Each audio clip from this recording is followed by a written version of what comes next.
बाकी भी switch on करो कैमरा, माइक ऑफ करो लेकिन कैमरा स्विच ऑन करो।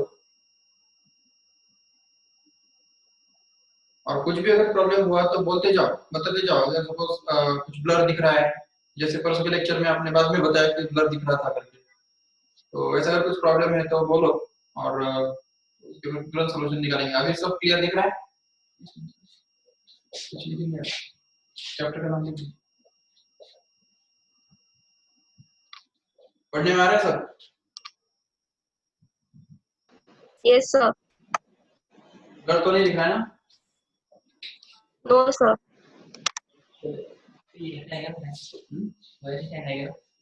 ये रेड डॉट है जैसे।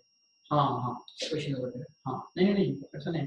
अच्छा कोई तो भी एक हैंड रेज करो सर को जस्ट दिखाने के लिए कि हैंड रेज कैसे दिखता है। हाँ ये ब्लू कलर का जो है ना, ऐसा अगर हैंड रेज आया तो उसका मतलब उनको डाउट है। ठीक। हमने जो लास्ट लेक्चर जो हुआ था उसके अंदर हमने इकोलॉजी जो यूनिट है उसके अंदर हमने ऑर्गेनिज्म एंड पॉपुलेशन चैप्टर को स्टार्ट किया और उसमें हमने जो है वो जनरल डेफिनेशंस, बेसिक डेफिनेशंस पढ़ी है इकोलॉजी के अंदर कि इकोलॉजी क्या है और उसकी यूनिट्स कौन कौन सी है। उसके बाद में हमने पढ़ा कि बायोटिक फैक्टर्स क्या है या एबायोटिक फैक्टर्स क्या है। हम इस चैप्टर में केवल मेजर एबायोटिक फैक्टर्स के बारे में बात कर रहे थे, तो हमने 4 एबायोटिक फैक्टर्स पढ़े। उसके बाद में ऑर्गेनिज्म का क्या रिस्पांस एबायोटिक फैक्टर्स के लिए वो हमने पढ़ा। और अब हम जो पढ़ने जा रहे हैं नेक्स्ट टॉपिक वो है एडेप्टेशन। तो हमारा जो पॉइंट है यहाँ पर वो है एडेप्टेशन, यानी कि एडेप्टेशन क्या होता है। तो हम किसे कहेंगे एडेप्टेशन? तो कोई भी ऑर्गेनिज्म किसी भी पर्टिकुलर एरिया में सरवाइव करने के लिए किन किन टाइप के चेंजेस करता है वो क्या कहलाता है? एडेप्टेशन कहलाता है।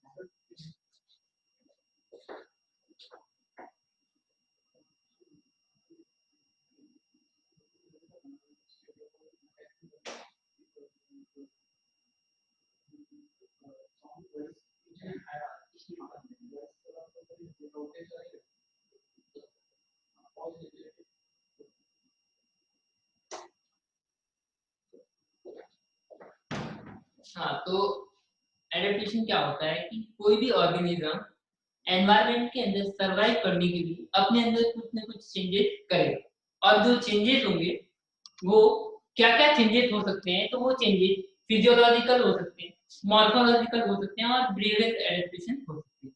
मतलब वो किस टाइप से अपने आप को उस एरिया के लिए फिट बनाता है वो क्या कहलाता है?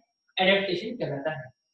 यानी कि कोई भी नया ऑर्गेनिज्म है किसी एक पर्टिकुलर एरिया में जाता है तो जाते ही वहां पर वो पूरी तरह से उस एरिया के लिए फिट नहीं होगा, वो उसको कुछ ना कुछ अपने अंदर चेंजेस करने होंगे जिससे वो क्या हो जाए उस एरिया के लिए सुटेबल हो।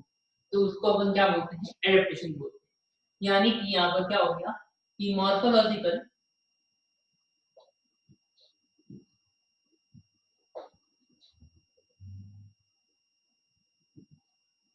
बिहेवियरल और फिजियोलॉजिकल चेंजेस कोई भी ऑर्गेनिज्म के लिए जो चेंजेस है वो क्या कहलाता है? एडेप्टेशन कहलाता है। अब हम एग्जांपल्स के थ्रू इसको समझने की कोशिश करते हैं। तो हम फर्स्ट यहाँ पर फर्स्ट एग्जांपल लेते हैं, वो है कंगारू रैट का। कंगारू रैट ये जो एनिमल है ये नॉर्थ अमेरिकन डेजर्ट में पाया जाता है।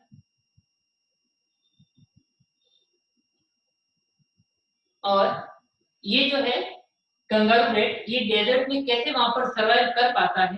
तो ये क्या करता है कि इसकी जो वाटर की जो रिक्वायरमेंट होती है, डेजर्ट में वाटर कम होता है और ये जो है एनिमल ये वाटर की रिक्वायरमेंट कैसे पूरी करता है? तो ये internal fat oxidation, internal fat oxidation से ये वाटर की रिक्वायरमेंट को पूरी करता है। यानी कि जो फूड जो हम लेते हैं वो जो एक्सेस फूड जो होता है वो फैट की फॉर्म में जो है वो एडिपोज टिश्यू में स्टोरेज होता है और उसके बाद में उस फूड का क्या होता है?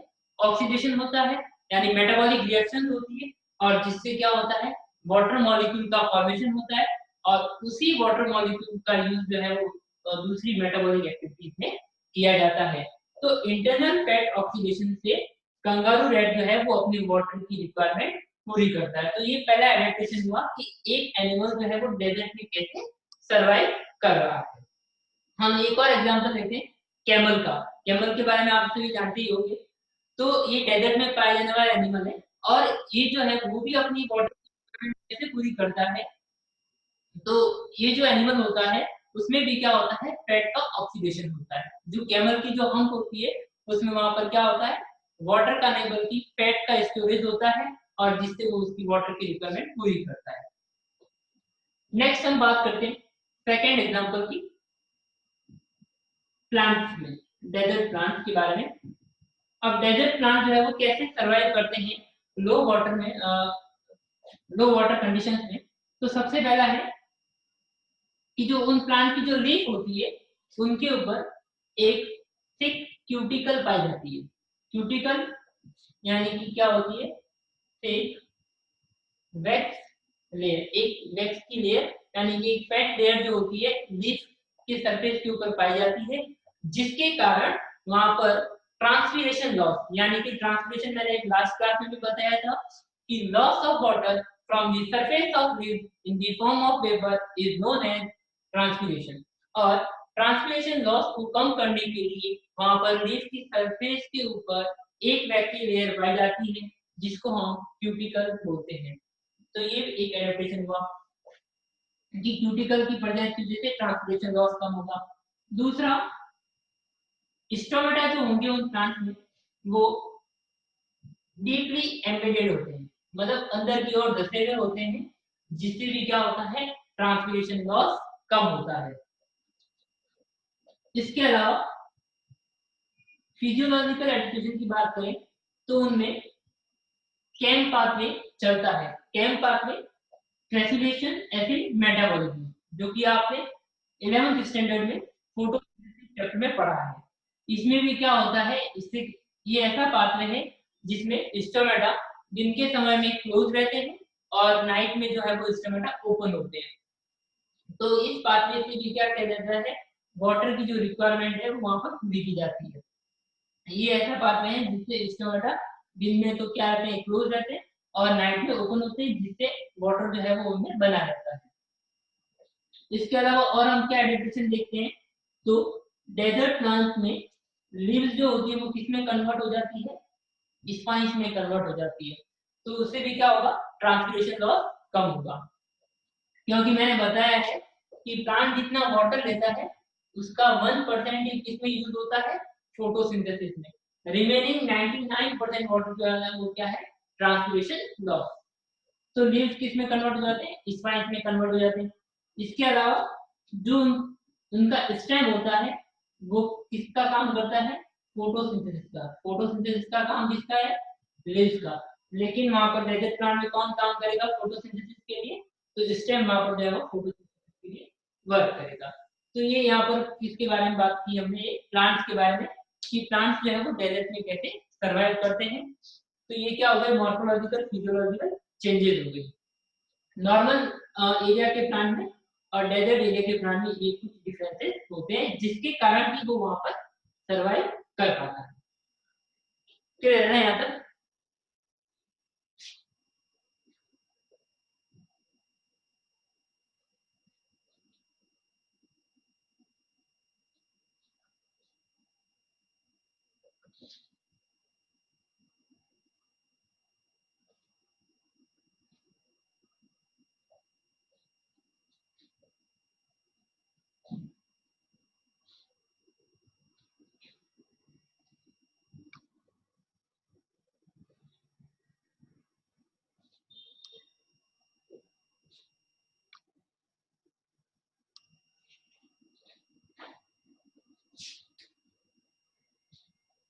थर्ड एग्जांपल है कि जो कोल्ड क्लाइमेट पे जो रहने वाले मैमल्स होते हैं उनके जो ईयर्स और लिम्स होते हैं वो भी क्या होते हैं, शॉर्ट होते हैं।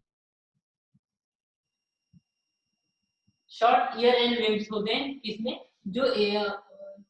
जो मैमल्स कोल्डर क्लाइमेट में रहते हैं उनके ईयर्स और लिम्स जो होते हैं वो छोटे होते हैं। किस कारण से, ताकि वहां पर क्या होगा, हीट लॉस मिनिमम होगा। हीट लॉस को कम करने के लिए वहां पर जो उनका जो बॉडी सरफेस एरिया होता है वो क्या होता है, कम होता है। तो ये भी एक टाइप का एडेप्टेशन हुआ। और ये जो रूल है उसको हम एलन्स रूल, इसको अपन क्या बोलते हैं, एलन्स रूल पूछा जाता है तो क्या है, तो mammals in cold climate have short year and limbs.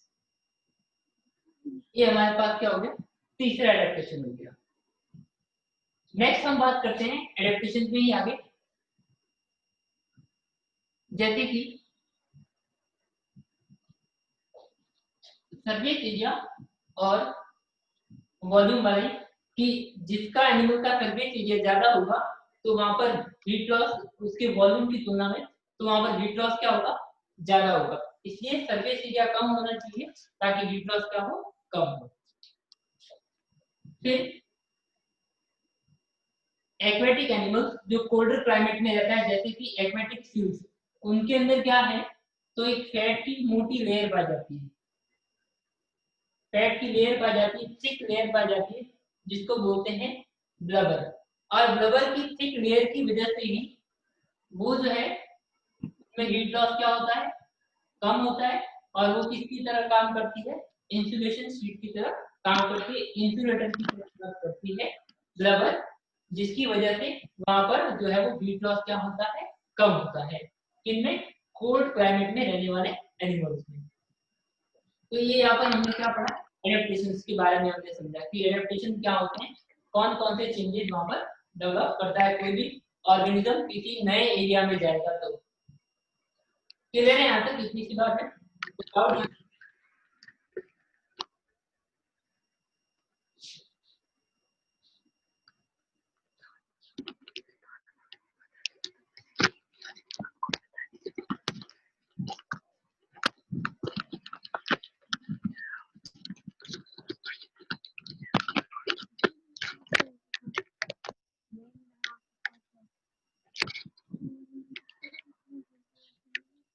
Next हम डिस्कस करते हैं पॉपुलेशन के बारे में। पॉपुलेशन के बारे में डिस्कस करें। हाँ बोलो सर, आपकी स्क्रीन नहीं दिख रही थी, अभी दिख रही है, मतलब विशाखा पवार की दिख रही थी। ठीक, अब दिख रहा है ना? हाँ, अभी दिख रहा है। नेक्स्ट है पॉपुलेशन। पॉपुलेशन क्या है, तो मैंने पहले भी बताया, पॉपुलेशन की डेफिनेशन सिंपल थी। पॉपुलेशन हम किसे कहेंगे, तो group of individual of same species living in a particular area for a particular time period is known as population. कि सेम स्पीशीज का ग्रुप किसी एक एरिया में किसी पर्टिकुलर टाइम पीरियड के लिए रहता है तो उसे हम क्या बोलते हैं, पॉपुलेशन बोलते हैं। बात करते हैं characteristic of population. Characteristics of population,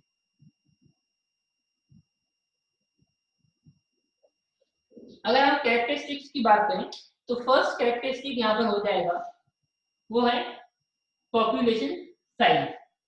अब पॉपुलेशन साइज किसे कहेंगे, तो सिंपल सा है, साइज का मतलब क्या हो गया, number of individuals in a population is known as population size. Population size क्या होगी, कि कितने इंडिविजुअल एक पर्टिकुलर पॉपुलेशन में प्रेजेंट है, वह क्या कहलाएगी, पॉपुलेशन साइज। तो number of individual. Second characteristic होगी यहाँ पर पॉपुलेशन डेंसिटी। पॉपुलेशन डेंसिटी किसे कहेंगे, तो number of individual per unit area is known as population density. Population density किसे कहेंगे, तो number of individual living in a unit area, किसी एक यूनिट एरिया में कितने इंडिविजुअल प्रेजेंट है वो क्या कहलाएगा, पॉपुलेशन डेंसिटी कहलाएगा। जैसे बहुत सिंपल सा हमने मान लिया कि 1 किलोमीटर एरिया है जिसमें 10 इंडिविजुअल है यहाँ पर, और दूसरा 1 किलोमीटर कोई एरिया है जिसमें 20 इंडिविजुअल वहाँ पर प्रेजेंट है, तो पॉपुलेशन डेंसिटी किसकी ज्यादा होगी, सेकंड वाले की। जैसे इसको ए मान लिया, इसको बी मान लिया, यहाँ पर 1 किलोमीटर एरिया में कितने इंडिविजुअल प्रेजेंट है 10, और यहाँ पर 1 किलोमीटर एरिया में कितने इंडिविजुअल प्रेजेंट है 20। तो पॉपुलेशन डेंसिटी कितनी ज्यादा हो जाएगी, बी बढ़ेगी। तो number of individual present in a unit area is known as population density.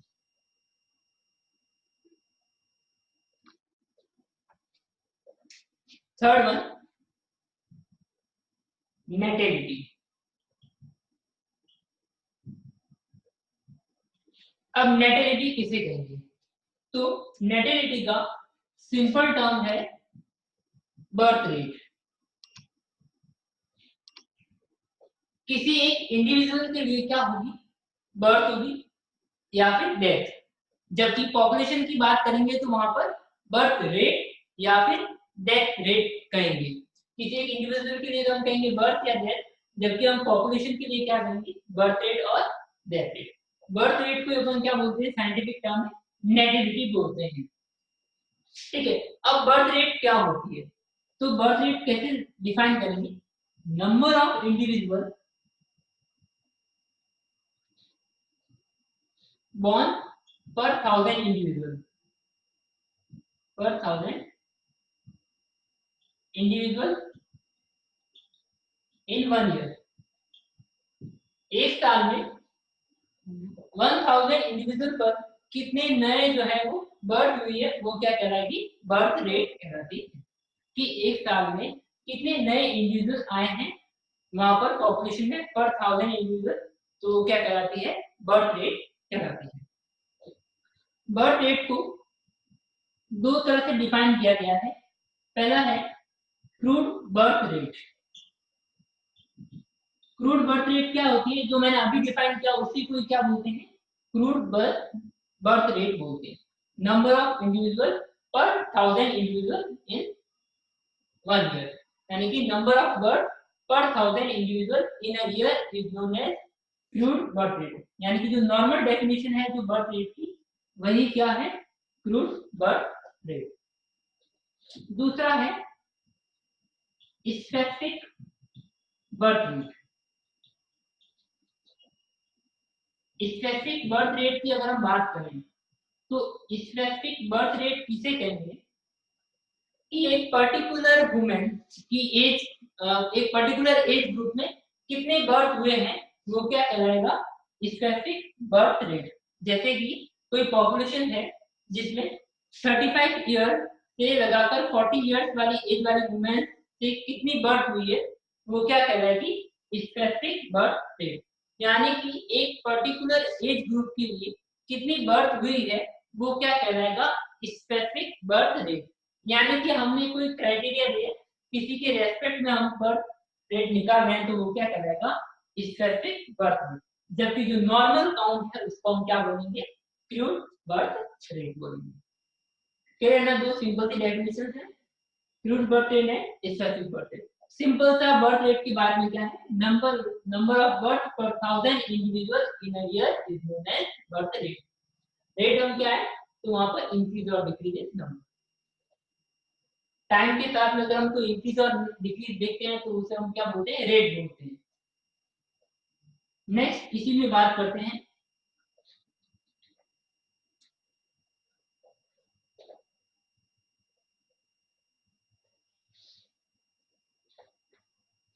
अगर इसी में हम बात करते हैं, दो टर्म और है, एब्सोल्यूट नेटिविटी।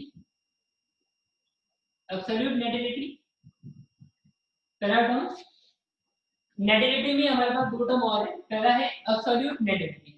एब्सोल्यूट नेटिविटी का मतलब क्या होता है, कि number of birth in a population where no competition is present. जहां पर कोई कंपटीशन ना हो, ऐसी पॉपुलेशन जहां पर कोई कंपटीशन ना हो, जहां पर रिसोर्सेज अनलिमिटेड हो, वहां पर जो बर्थ रेट होती है वो क्या कहलाती है, एब्सोल्यूट नेटिविटी कहलाती है।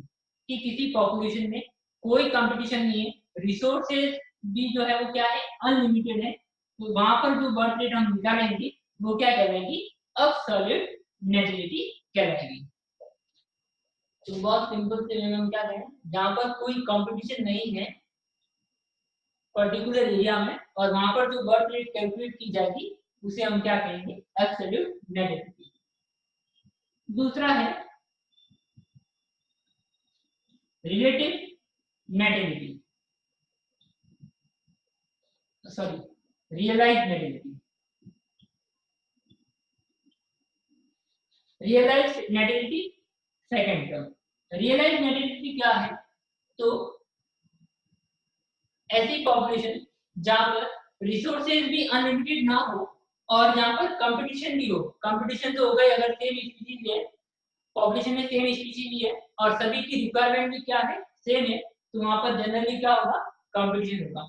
तो और वहां पर अगर हम जो बर्थ रेट कैलकुलेट करेंगे वो क्या कहलाएगी, रियलाइज्ड नेटिविटी कहलाएगी। रियलाइज्ड नेटिविटी का मतलब क्या हुआ कि वो पॉपुलेशन जहां पर रिसोर्सेज क्या है, लिमिटेड है, और रिसोर्सेज लिमिटेड होगा तो क्या होगा, कंपटीशन होगा, और कंपटीशन होगा और वहां पर जो बर्थ रेट निकालेंगे, कैलकुलेट करेंगे, वो क्या कहलाएगी, रियलाइज्ड नेटिविटी कहलाएगी। तो हम समझ सकते हैं कि इन दोनों में से कौन सी नेटिविटी ज्यादा होगी, तो एब्सोल्यूट नेटिविटी ज्यादा होगी रियलाइज की दोनों में। लेकिन जो आइडियल है वो कौन सी है, रियलाइज, क्योंकि कोई भी ऐसा एरिया नहीं है, ज्योग्राफिकल एरिया, जहां पर रिसोर्सेज अनलिमिटेड हो और कोई कंपटीशन ना हो एक लंबे टाइम पीरियड तक। क्लियर है इतनी सी बात? तो ये अपने पास छोटा सा इंट्रोडक्शन था किसके बारे में, नेटिविटी के बारे में, जो कि हम किसकी कैरेक्टरिस्टिक पढ़ रहे हैं, पॉपुलेशन की कैरेक्टरिस्टिक पढ़ रहे हैं।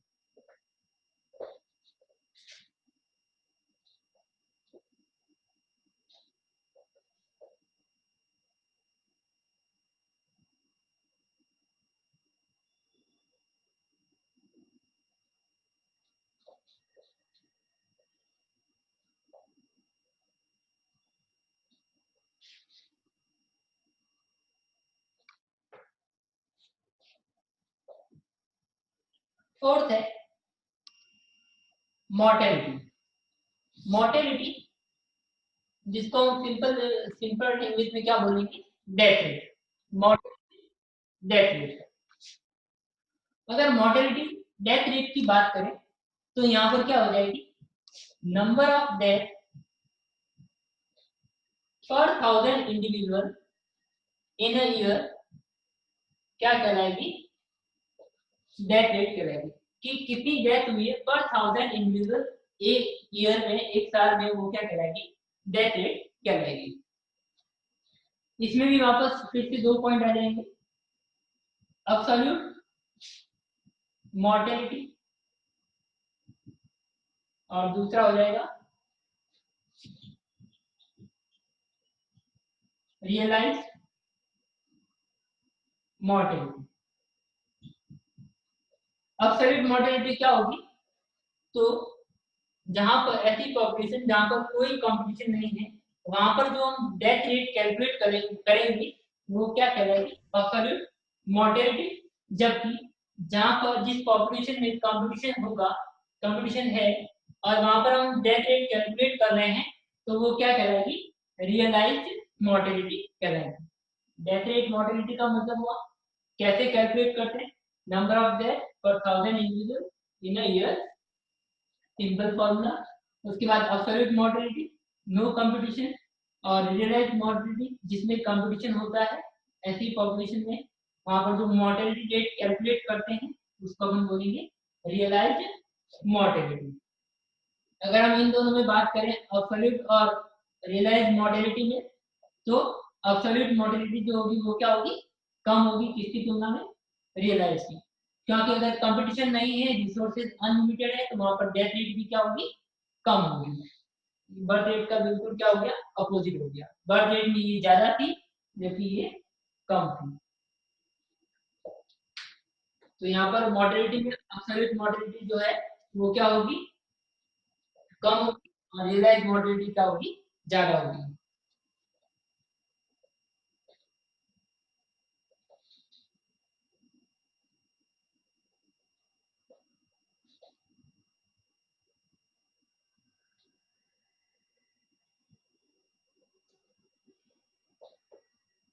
नेक्स्ट हम बात करते हैं फिफ्थ पॉइंट के बारे में, इमिग्रेशन।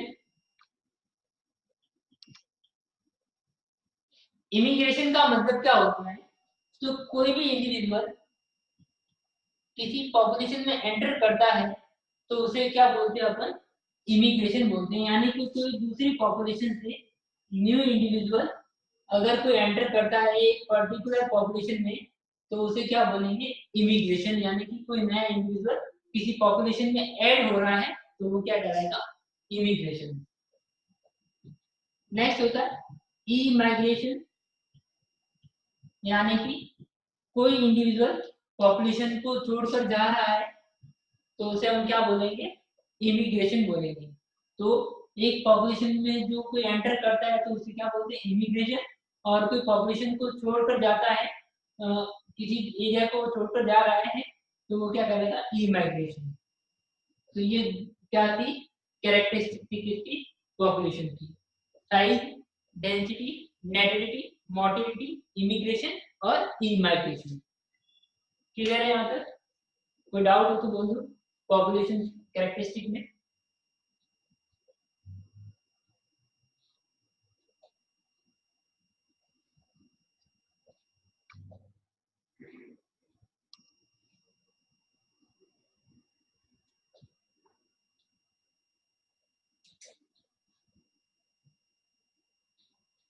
उसके बाद कुछ डेफिनेशंस और पढ़ लेते हैं, जैसे कि सेक्स रेशियो। सेक्स रेशियो किसे कहेंगे, तो नंबर ऑफ फीमेल पर 1000 मेल क्या कहलाएगा, सेक्स रेशियो कहलाएगा, या फिर इसका उल्टा और vice versa. Number of male per 1000 female क्या कहलाएगा, सेक्स रेशियो। एक स्टेबल पॉपुलेशन के लिए सेक्स रेशियो क्या होना चाहिए, 1:1। अगर 1:1 सेक्स रेशियो होगा किसी भी पॉपुलेशन का, तो वो पॉपुलेशन क्या होगी, इवोल्यूशन के लिए ज्यादा स्टेबल पॉपुलेशन होगी। तो सेक्स रेशियो को हम कैसे डिफाइन करेंगे, नंबर ऑफ फीमेल पर 1000 मेल, या फिर क्या बोलेंगे हम, number of male per 1000 female is known as sex ratio. Clear है ना?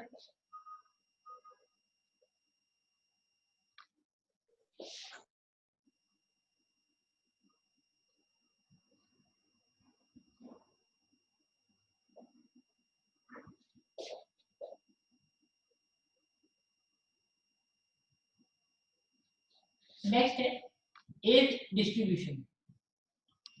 किसी भी पॉपुलेशन के लिए हम एज डिस्ट्रीब्यूशन की बात करते हैं, तो एज डिस्ट्रीब्यूशन के बेसिस पर पॉपुलेशन में 3 ग्रुप्स बनाए जा सकते हैं। सबसे पहला है प्री रिप्रोडक्टिव एज ग्रुप हो सकता है, दूसरा होगा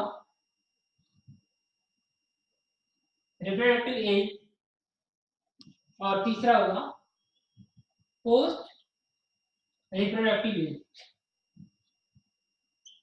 कोई भी पॉपुलेशन है तो उसमें 3 एज वाले जो है वो इंडिविजुअल प्रेजेंट होंगे, 3 एज ग्रुप वाले इंडिविजुअल प्रेजेंट होंगे। पहला है प्री रिप्रोडक्टिव एज वाले, दूसरा होगा रिप्रोडक्टिव एज वाले, और तीसरे होंगे पोस्ट रिप्रोडक्टिव एज वाले। प्री रिप्रोडक्टिव एज वाले की बात करें तो 0 से 14 इयर्स तक की जो एज वाले जो इंडिविजुअल होंगे वो कौन से ग्रुप में आएंगे, प्री रिप्रोडक्टिव एज ग्रुप में आएंगे। उसी टाइप से जो 15 से लगभग 44 ईयर तक की एज वाले जो इंडिविजुअल होंगे वो किस में आएंगे, रिप्रोडक्टिव एज में। क्योंकि हम जानते हैं कि वो फीमेल में मैच्योर साइकिल जो होती है वो लगभग 45 to 50 इयर्स तक ही कंटिन्यू रहती है। उसके बाद पोस्ट रिप्रोडक्टिव की बात करें तो 45 से 80 90 प्लस, वो डिपेंड करता है वहां का रिसोर्सेज कहते हैं उसके ऊपर, इंडिविजुअल हेल्थ के ऊपर भी डिपेंड करता है। तो पोस्ट रिप्रोडक्टिव में क्या है, अबव 45 हम लिख सकते हैं। तो हमारे पास 3 एज ग्रुप हो गए, pre reproductive age group, reproductive age group and third is post reproductive age group. Pre reproductive में तो एज ग्रुप क्या होंगे, 0 से 40 वाले, उसके बाद यहाँ पर आएंगे 15 to 44, और थर्ड जो है वो 45 से अबव वाले। अब ये जो क्या थे, 3 एज ग्रुप थे किसी भी पॉपुलेशन के लिए। अब इस एज डिस्ट्रीब्यूशन के बेसिस पर ही हम क्या बनाते हैं, एज पिरामिड बनाते हैं, या पिरामिड्स का अगर फॉर्मेशन करते हैं कि कोई भी पॉपुलेशन जो होगी वो आने वाले समय में बढ़ेगी, कम होगी, स्टेबल रहेगी, ये हम कैसे पता लगाते हैं, तो इन एज ग्रुप के बेसिस पर ही हम पता लगा पाते हैं कि कोई भी पॉपुलेशन जो है वो आने वाले समय में बढ़ेगी, कम होगी या स्टेबल रहेगी, वो किस तरह पता लगाया जाएगा, इन एज ग्रुप के बेसिस पर।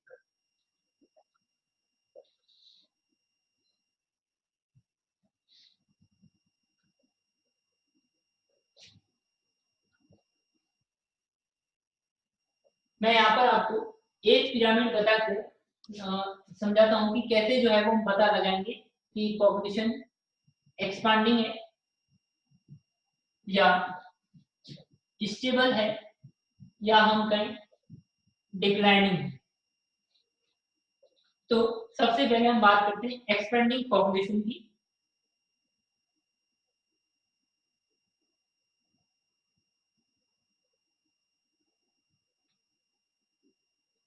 जैसे ये मैंने पिरामिड बनाया, इसमें ये प्री रिप्रोडक्टिव एज ग्रुप है, ये रिप्रोडक्टिव एज ग्रुप है और ये पोस्ट रिप्रोडक्टिव एज ग्रुप है। तो इस पिरामिड से हमें क्या पता चल रहा है कि प्री रिप्रोडक्टिव जो है उनका नंबर जो है वो रिप्रोडक्टिव और पोस्ट रिप्रोडक्टिव की तुलना में क्या है, ज्यादा है। इनकी कंपैरिजन में प्री रिप्रोडक्टिव एज ग्रुप वाले मेंबर्स ज्यादा है। अगर प्री रिप्रोडक्टिव वाले एज ग्रुप वाले मेंबर्स ज्यादा है, यानी कि आने वाले समय में इनमें रिप्रोडक्शन की कैपेसिटी डेवलप होगी और इनमें रिप्रोडक्शन की कैपेसिटी जब डेवलप होगी तो क्या होगी, वहां पर बर्थ रेट ज्यादा होगी, यानी कि पॉपुलेशन क्या होगा, आने वाले समय में इंक्रीज होगा।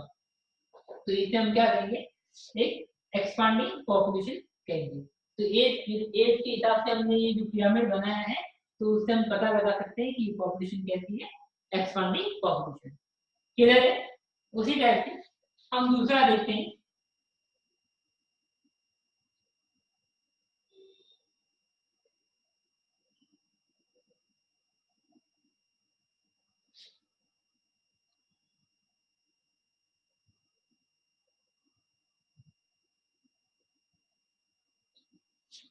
यहाँ पर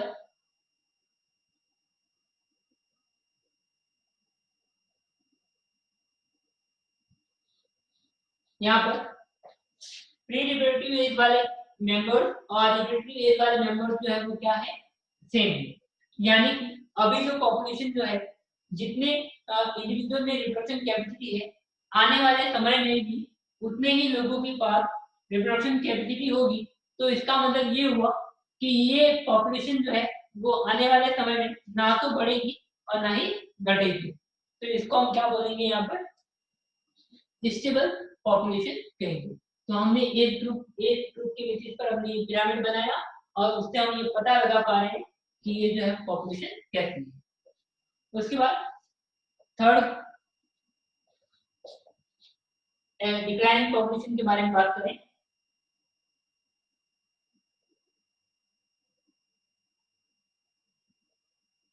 जैसे ये यहाँ पर क्या है, प्री रिप्रोडक्टिव एज वाली और लास्ट है पोस्ट रिप्रोडक्टिव एज वाली। अब इस पिरामिड में क्या नजर आ रहा है हमें कि रिप्रोडक्टिव की जो नंबर है वो किनसे ज्यादा है, प्री रिप्रोडक्टिव से ज्यादा है। इसका मतलब ये कि आने वाले समय में जो है वो ये पॉपुलेशन क्या होगी, कम होगी, क्योंकि आने वाले समय में जितने इंडिविजुअल के पास में रिप्रोडक्शन कैपेसिटी होगी उससे प्रेजेंट टाइम में क्या है, ज्यादा है। यानी कि अभी जो पॉपुलेशन में जो ग्रोथ हो सकती है वो ऐसी ग्रोथ आने वाले समय में नहीं देखी जाएगी। तो ये वाला क्या कहलाएगा, एज पिरामिड क्या बता रहा है हमको कि ये जो है वो कैसी पॉपुलेशन है, एक डिक्लाइनिंग पॉपुलेशन। तो ये यहाँ पर क्या हुआ, हमने एज डिस्ट्रीब्यूशन एज पिरामिड हमने बनाकर बताया। क्लियर है? यहाँ पे बहुत सिंपल सा टॉपिक था, इसमें केवल आपको ध्यान रखने कि एज ग्रुप ध्यान रखने और एक्सपांडिंग, स्टेबल और डिक्लाइनिंग। कोई डाउट हो तो पूछ लेना।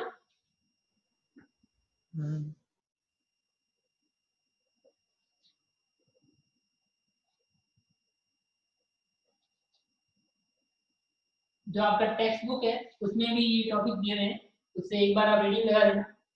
सीबीएसई जो बुक है उसमें भी ये टॉपिक दिया हुआ है, सेम ही सिलेबस है लगभग। तो उसमें से भी आप ये ऑर्गेनिज्म एंड पॉपुलेशन खोलकर पढ़ सकते हैं। कोई भी डाउट हो आप पूछ सकते हो।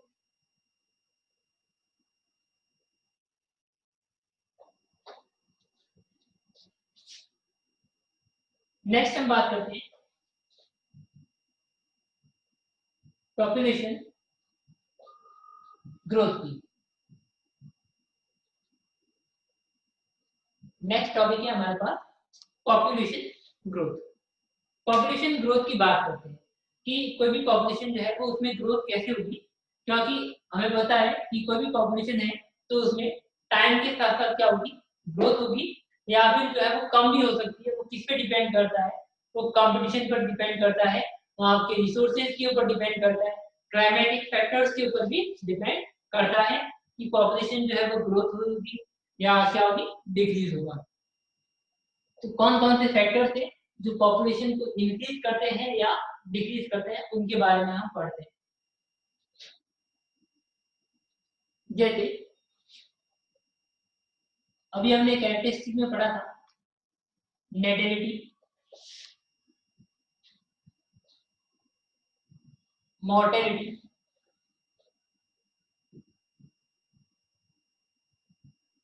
इमिग्रेशन, और फोर्थ है ई माइग्रेशन। ये हमने 4 कैरेक्टरिस्टिक अभी हमने पढ़ी है। अब इनसे समझते हैं कि कोई भी पॉपुलेशन जो होगी उसमें ग्रोथ फैक्टर बढ़ाने वाले फैक्टर्स कौन से हैं और डिक्रीज करने वाले फैक्टर्स कौन से हैं।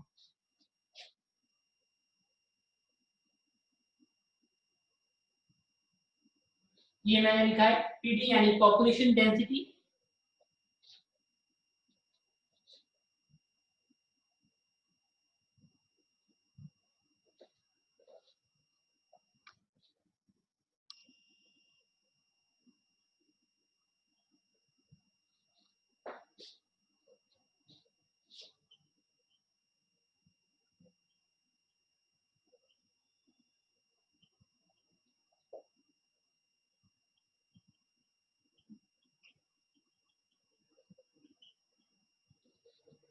ये हमने यहाँ पर 4 फैक्टर्स अभी जो हमने लिखे हैं, ईपीडी पॉपुलेशन डेंसिटी। अब सबसे पहले बात करते हैं किसकी, नेटिविटी की। तो कोई भी पॉपुलेशन है उसमें बर्थ होगी तो वहां पर पॉपुलेशन डेंसिटी क्या होगी, बढ़ेगी। तो नेटिविटी वो फैक्टर है जो पॉपुलेशन को क्या करता है, इंक्रीज की तरफ ले जाता है। तो पॉपुलेशन डेंसिटी बढ़ाने वाला फैक्टर कौन सा हुआ, नेटिविटी। यानी कि किसी भी पॉपुलेशन में बर्थ होगी तो पॉपुलेशन बढ़ेगी, तो नेटिविटी प्लस फैक्टर है। मॉर्टेलिटी मैंने अभी बताया क्या है, डेथ रेट। कोई भी पॉपुलेशन है उसमें डेथ होगी तो पॉपुलेशन डेंसिटी क्या होगी, डिक्रीज होगी। इमिग्रेशन क्या बताया है कि इमिग्रेशन का मतलब होता है कोई नया इंडिविजुअल पॉपुलेशन में एंटर करता है तो वो क्या कराएगा, इमिग्रेशन। अगर वो एंटर करेगा तो पॉपुलेशन डेंसिटी इंक्रीज होगी। उसी टाइप से ई माइग्रेशन, कोई पॉपुलेशन को छोड़कर जाता है तो वहां पर पॉपुलेशन डेंसिटी क्या होगी, कम होगी। तो यहाँ पर हमने कितने फैक्टर्स देखे, 4 फैक्टर्स हमने देखे हैं, जिनमें से 2 फैक्टर तो क्या कर रहे हैं, पॉपुलेशन डेंसिटी को इंक्रीज कर रहे हैं, और 2 फैक्टर क्या कर रहे हैं, पॉपुलेशन डेंसिटी को डिक्रीज कर रहे हैं। नेटिविटी और इमिग्रेशन तो इंक्रीज करें, जबकि मॉर्टेलिटी और ई माइग्रेशन क्या कर रहे हैं, डिक्रीज कर रहे हैं। तो अगर यहाँ पर हम देखते हैं कि मान लीजिए कोई पॉपुलेशन है, in a population at time T पर किसी पॉपुलेशन में इंडिविजुअल कितने हैं, एन है। किसी पॉपुलेशन में टाइम टी पर इंडिविजुअल कितने हैं, एन है। तो टाइम t+1 में कितने इंडिविजुअल होंगे, हम कैसे पता लगाएंगे, कैसे कैलकुलेट करेंगे कि हम टी टाइम पर एन इंडिविजुअल है तो टाइम टी प्लस वन, मतलब कि इस साल जो है वो पॉपुलेशन में इतनी पॉपुलेशन है, नेक्स्ट ईयर जो है वो कितनी पॉपुलेशन होगी, या एक साल पहले इतनी पॉपुलेशन थी अब कितनी पॉपुलेशन है, तो कैसे पता लगाएंगे। तो यहाँ पर एक इक्वेशन है जिसके थ्रू हम पता लगा पाएंगे कि टाइम टी पर एन पॉपुलेशन है तो टाइम टी प्लस वन पर क्या कितनी पॉपुलेशन होगी। तो एक कैलकुलेशन की सिंपल सी इक्वेशन है, कोई मैथमेटिकल क्वेश्चन इस पर नहीं आता है, नीट में भी ये पूछा जाता है। आपको ध्यान कैसे रखना है वो बता देते हैं।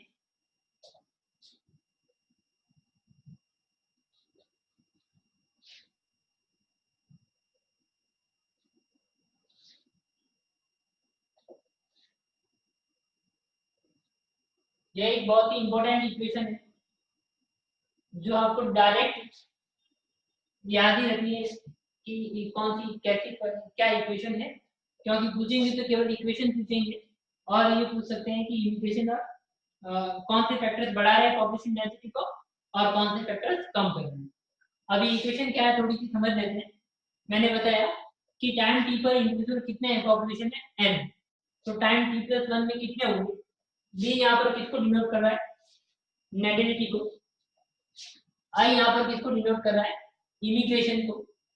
डी यहाँ पर किसको डिनोट कर रहा है, मोर्टिलिटी को। और ई यहाँ पर किसके लिए है, इमिग्रेशन के लिए। तो एन है टाइम टी पर, टी प्लस वन पर कितने होंगे, तो कितनी बर्थ हुई है प्लस कितने बार से आए हैं उनको हम क्या ऐड कर लेंगे, डी प्लस आई माइनस करेंगे किनको, कितनी डेथ हुई है और कितने उस पॉपुलेशन को छोड़कर गए हैं, डी प्लस ई। इनको जोड़ो और इनको जोड़ो, फिर इसके बाद में ये सब्ट्रैक्ट करेंगे और इसके साथ में इनिशियल पॉपुलेशन के साथ में जोड़ देंगे तो हमारे पास क्या आ जाएगी, फाइनल पॉपुलेशन आ जाएगी। इनिशियल में n थे, d प्लस आई माइनस d प्लस, तो ये क्या हो जाएगा, टाइम t प्लस वन पर हमने पॉपुलेशन ग्रोथ फाइंड करेंगे। क्लियर है किसी बात। तो ये हम पॉपुलेशन ग्रोथ के बारे में कैसे पता लगाते हैं, ये सिंपल सी इक्वेशन आपको ध्यान रखना है। कोई डाउट है तो आप पूछ सकते हो इसमें, अब तक जो हमने पॉपुलेशन के बारे में पढ़ा है।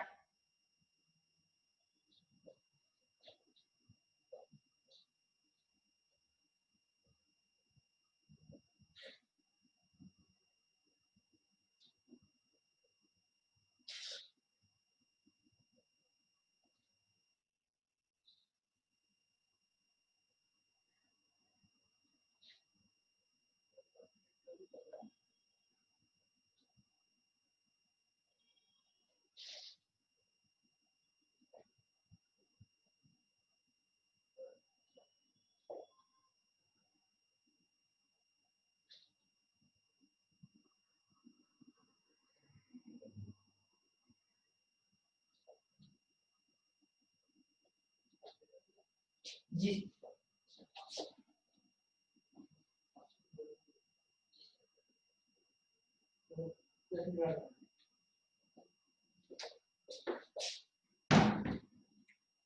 नेक्स्ट हम टॉपिक की बात करते हैं,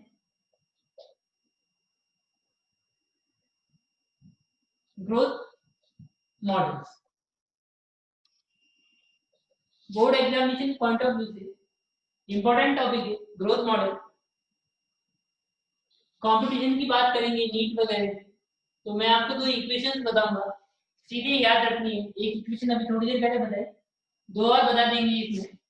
सीधे इक्वेशन पूछी जाती है, थोड़ा सा कंफ्यूजन रहता है, इसलिए इक्वेशंस को अच्छे से ध्यान रखें। कोई भी मैथमेटिकल क्वेश्चंस हमारे इस सिलेबस में नहीं आते हैं कि ऐसे इकोलॉजी में कैलकुलेट करो। सिंपल से सिंपल अगर मैथमेटिकल क्वेश्चन आ भी जाता है तो वो गॉट रेट और डेट रेट पर आ सकता है। ये दोनों ध्यान रखने, बोर्ड पॉइंट ऑफ व्यू से इंपॉर्टेंट है ग्रोथ मॉडल। यहाँ पर हम दो ग्रोथ मॉडल्स की बात करेंगे। सबसे पहला है exponential growth.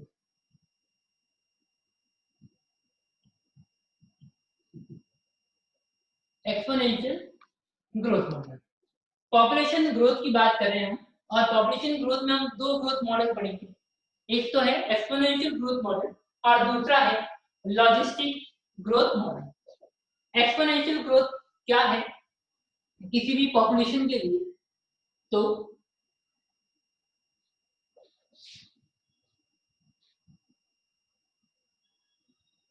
No competition,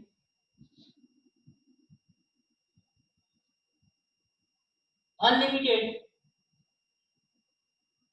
resources. Exponential growth किसी भी पॉपुलेशन में कब होगी? जब उस पॉपुलेशन में कोई कंपटीशन नहीं होगा और वहां पर क्या होंगे, अनलिमिटेड रिसोर्सेज प्रेजेंट होंगे, तो वो जो पॉपुलेशन है वो एक्सपोनेंशियली क्या होगी, इंक्रीज होगी। कब होगा किसी कोई भी पॉपुलेशन एक्सपोनेंशियली कब इंक्रीज होगी? जब वहां पर कोई कंपटीशन नहीं होगा उस पॉपुलेशन में और क्या होगा, अनलिमिटेड रिसोर्सेज। अनलिमिटेड रिसोर्सेज की बार बार बात कर रहे हैं, यानी कि क्या हो गया, स्पेस एंड फूड। फूड और स्पेस जो है वो एबंडेंट क्वांटिटी में अवेलेबल होंगे, तो वो क्या कहलाएगा, अनलिमिटेड रिसोर्सेज कहलाएंगे। और अनलिमिटेड रिसोर्सेज होगा तो वहां पर पॉपुलेशन क्या होगी, एक्सपोनेंशियली इंक्रीज होगी। एक सिंपल सी इक्वेशन के थ्रू इसको समझते हैं। n t equals to n naught e to the base rt। ये यहाँ पर किसकी इक्वेशन है, एक्सपोनेंशियल ग्रोथ की इक्वेशन है। यानी कि टाइम इनिशियल में पॉपुलेशन की ग्रोथ क्या है, पॉपुलेशन क्या है, n है। टाइम t पर पॉपुलेशन निकालनी है जहां ऐसे एरिया में, ऐसे ज्योग्राफिकल एरिया में जहां पर कोई कंपटीशन नहीं है, रिसोर्सेज क्या है, अनलिमिटेड। तो कैसे निकालेंगे, तो ये इक्वेशन का यूज करना है। n p equals to n naught e to the base r into t। t तो यहाँ पर क्या है, टाइम, e क्या है, तो लॉगरिथम बेस, और r क्या है, intrinsic rate of natural increase. Intrinsic rate of natural increase क्या है, r। ये इक्वेशन है, इस इक्वेशन से हम एक्सपोनेंशियल ग्रोथ निकाल सकते हैं। t time e log base और r intrinsic rate. Intrinsic rate का मतलब क्या हुआ कि जो क्रूड बर्थ रेट है उसमें से क्रूड डेथ रेट को माइनस करते हैं तो वहां पर क्या आती है, r की वैल्यू आती है। समझ रहे हैं, क्रूड बर्थ रेट, नॉर्मल जो डेफिनेशन बताई थी बर्थ रेट की, वो उसमें से crude death rate, normal death rate की जो डेफिनेशन बताई थी वो, मतलब वो जो कैलकुलेट वैल्यू है वो दोनों अगर लेस करते हैं, बर्थ रेट में से डेथ रेट को माइनस करते हैं, तो वहां पर क्या आ जाएगी, आर वैल्यू आ जाएगी। और ये इसमें वैल्यू रखेंगे तो इसी इक्वेशन से हम सॉल्व करते हैं तो एक्सपोनेंशियल ग्रोथ हमें पता चलती है। अगर हम यहाँ पर ग्राफ प्लॉट करें पॉपुलेशन डेंसिटी और टाइम के बीच में, तो एक्सपोनेंशियल ग्रोथ जो है उसमें कैसा ग्राफ देखने को मिलेगा हमें, तो जे शेप ग्राफ देखने को मिलेगा।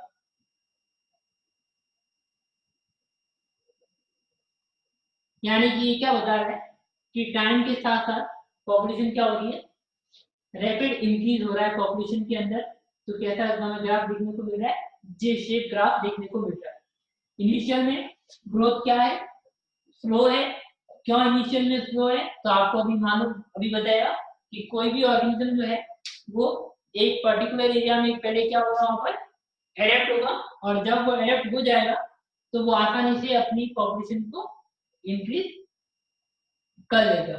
ये तो जैसे ग्राफ कब हमें मिलता है, जब किसी भी एरिया में वहां पर रिसोर्सेज क्या होंगे, अनलिमिटेड होंगे, यानी और वहां पर रिसोर्सेज अनलिमिटेड होंगे तो सिंपल है, कोई कंपटीशन नहीं होगा।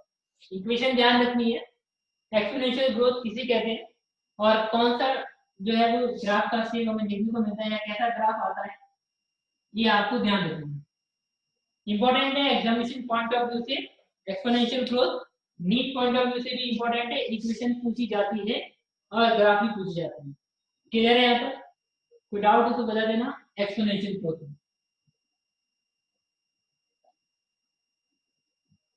तो हम जो सेकंड जो है लॉजिस्टिक ग्रोथ, वो हम नेक्स्ट लेक्चर में पढ़ेंगे, थोड़ा बड़ा भी है इससे। अब तक जो हमने पढ़ा है, कल मैंने आपसे पूछा नहीं था, आज पूछ लेता हूँ कि जो भी आपको डाउट है तो वो आप मुझसे पूछ सकते हो। मैं आपको मेरा कांटेक्ट नंबर दे देता हूँ।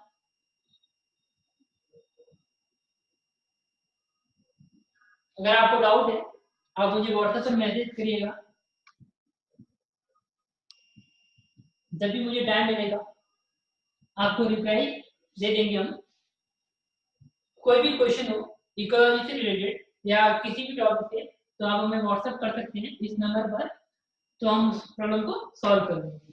साथ साथ में जो भी आप रेफरेंस यूज कर रहे हैं, आप सिंपल सा कोई रेफरेंस यूज करने की जरूरत नहीं है, आप अपनी बुक से पढ़ें, डाउट हो तो हमें नेक्स्ट लेक्चर में पूछें। नंबर को नोट कर लें।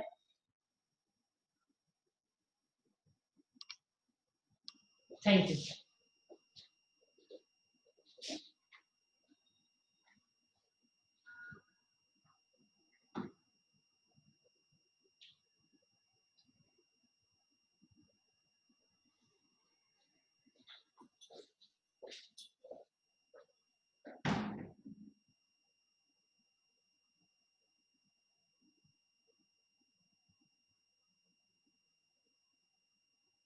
ओके, सो ये लेक्चर यहाँ पे खत्म हो जाएगा, तो मेरा लेक्चर 5 बजे स्टार्ट होगा। Okay, thank you all of you, bye bye. Thank you, sir. Thank you, sir.